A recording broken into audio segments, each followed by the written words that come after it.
Mari kita lanjutkan kaji kitab Ushulul Fiqh, kitab yang menerangkan, menjelaskan bagaimana proses sebuah hukum itu ditetapkan oleh ulama menggunakan dalil Al-Quran maupun Al-Hadis.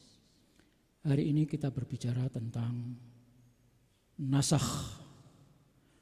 Nasakh bahasa Arab artinya adalah perombakan hukum, pembatalan hukum, atau amandemen hukum. Jadi di dalam Islam itu juga ada perubahan amandemen hukum yang tadinya boleh menjadi dilarang, atau tadinya dilarang menjadi boleh, tanpa membuang teks atau nas. Jadi kalau ada Al-Quran ayat dulu membolehkan, kemudian ada nas datang berikutnya yang membatalkan nasakh hukum yang dulu, maka berarti nasnya itu hilang. Enggak, nasnya tetap dibaca sebagai Al-Quran, mukjizat Allah Subhanahu wa Ta'ala, tetapi hukumnya dirubah.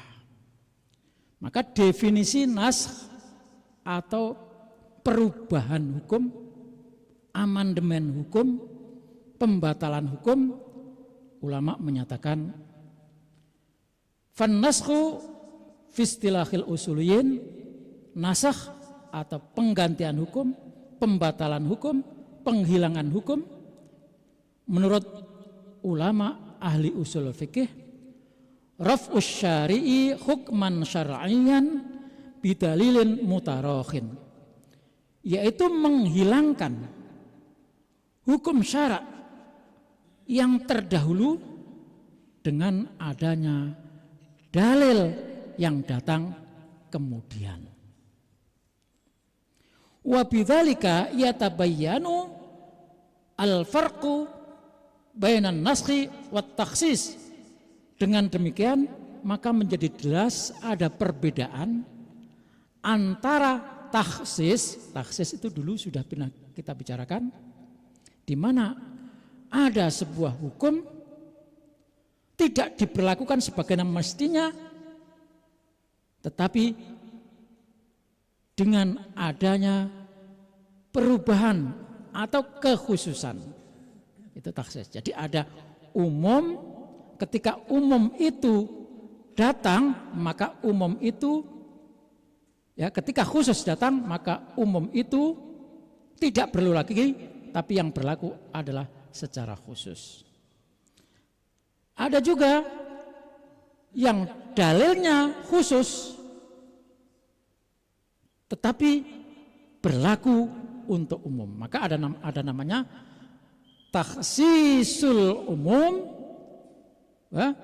wa ta'mimul khusus. Contohnya apa?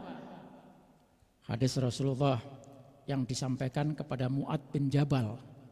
Itu Rasulullah secara personal menyampaikan kepada Mu'ad bin Jabal, Mu'ad, kamu zikir ini aku kasih nasihat buat kamu, zikirkan kalimat ini sesudah sholat. Apa doanya? Apa zikirnya?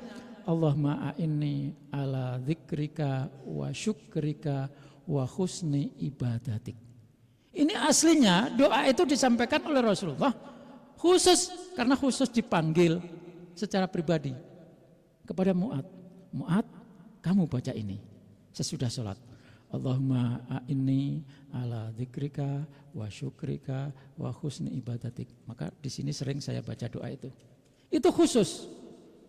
Tetapi khusus ini diberlakukan untuk umum, maka tidak hanya kepada Mu'ad, tetapi kita juga menjalankan itu. Maka yang khusus akan datang ketika ada umum, maka yang diberlakukan adalah umum. Sebaliknya, yang umum ketika ada khusus, yang diberlakukan adalah khusus. Nah, ini beda.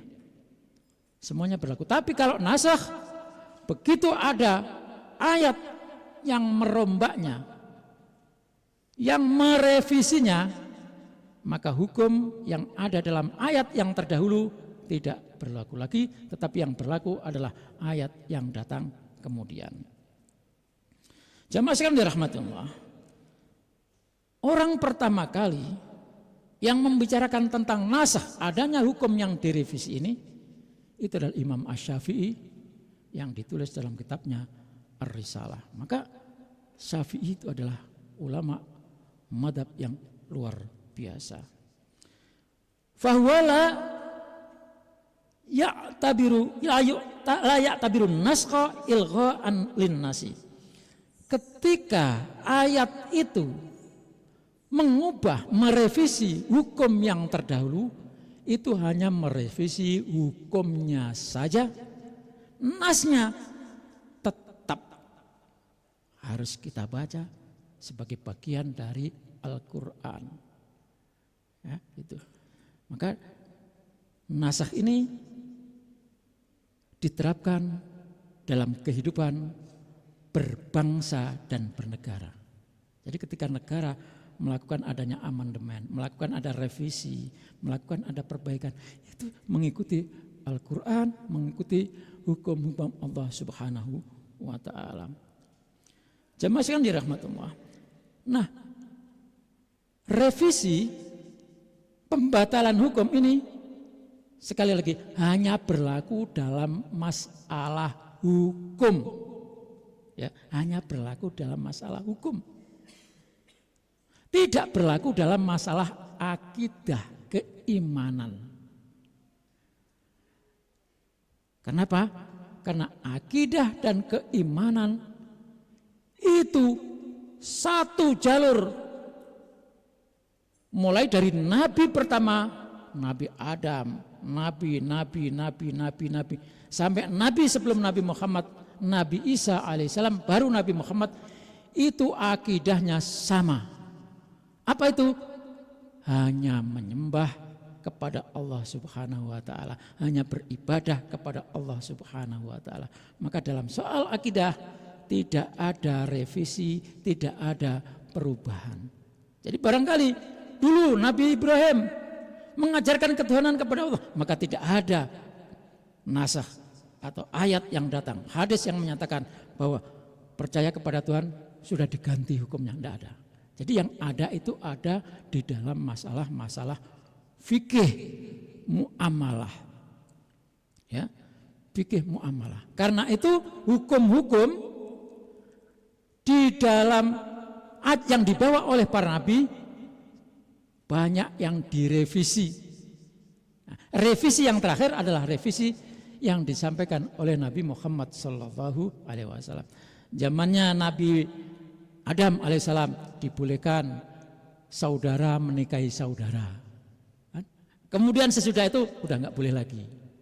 Nanti ada aturan-aturan lagi yang membatalkan, ya, diganti dengan hukum-hukum baru. Itulah jamaah sekalian, hukum, ya, khususnya hukum itu ada nasakh, ada mansukh. Ada hukum yang dulu boleh, sekarang tidak boleh. Yang sekarang boleh, bisa jadi nanti akan tidak boleh.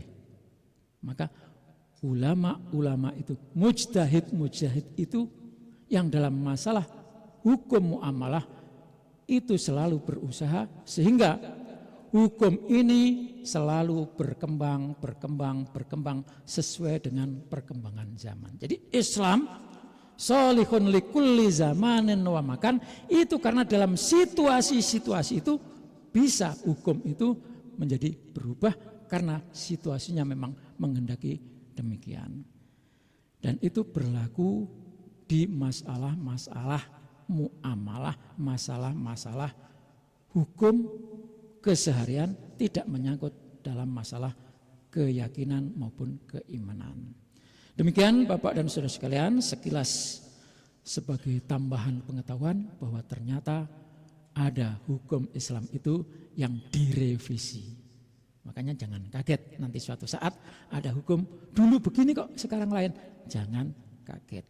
Demikian kurang lebihnya mohon maaf. Wallahul muwaffiq ila aqwamit thoriq. Wassalamualaikum warahmatullahi wabarakatuh.